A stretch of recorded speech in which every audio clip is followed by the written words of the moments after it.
Welcome to Dave's Cooking Show, and for you today, we're going to do some Tacoghetti. First, we got to make the taco seasoning, so here's my FU taco seasoning. 1 tablespoon of chili powder, a 1/4 teaspoon of garlic powder, a 1/4 teaspoon of onion powder, a 1/4 teaspoon of oregano, a 1/2 teaspoon of paprika, a 1.5 teaspoons of cumin, a teaspoon of salt, and a teaspoon of pepper. Now, this is a spice blend, so you do need to be a little more accurate than you would if you were just, throwing stuff on meat. So, again, measuring spoons are your friend. Then just grab a spoon, whisk all this around, and just set it aside until you're ready to use it. Or it can stay in an airtight container for weeks. Okay, we got about 2 pounds of ground beef here that I've browned and drained. Did I really need to show you how to cook the beef? And then you want to add that spice mixture we made, and then about 1.5 cups of water. Then just grab a spoon, spin all this around, and then let this simmer until most of the water is evaporated. You do want this a little bit soupier. You might need to add a bit more water. You do want this a little soupier than you would if you were just making tacos. Why? It's gonna go with pasta. Pasta has a habit of sucking all the moisture out of the room. You know, like a feminist, taking all the joy out of any situation.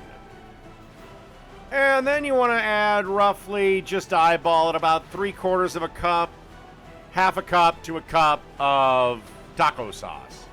Yes, you want to actually put the taco sauce in it. Again, we're not making tacos. We're making Tacoghetti. Trust me, this will come out beautiful.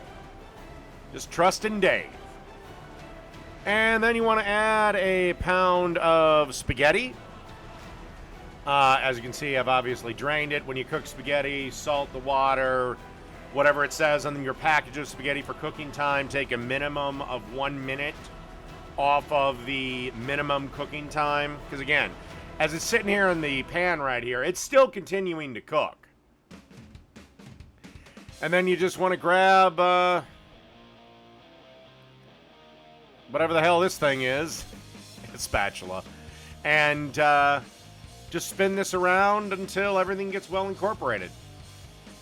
Actually, tongs work much better, and you're looking for something that looks a bit like this. All right, let's move on to plating. Okay, and as you can see here, I'm adding some freshly shredded sharp cheddar cheese, but you can use whatever cheese you like. Obviously, Colby Jack could go well with this, Monterey Jack, but I just decided to go for some nice sharp cheddar. Now, what you want to do is either put this bowl in the microwave, or if you have the confidence, put it in a oven set to about 175. If you can get it to go down that low, keep an eye on it, and you just want to melt the cheese up. Again, if you don't want to do the oven thing, or you just want to get it done in a hurry, slamming it in the microwave is perfectly fine. All right, let me show you what we do after this is done. All right, cheese is melted. We got one last thing to add, and that's some freshly chopped green onions, or as they're also known, scallions, and as they're also known, spring onions. They are the exact same crop. So, that's Tacoghetti. Done.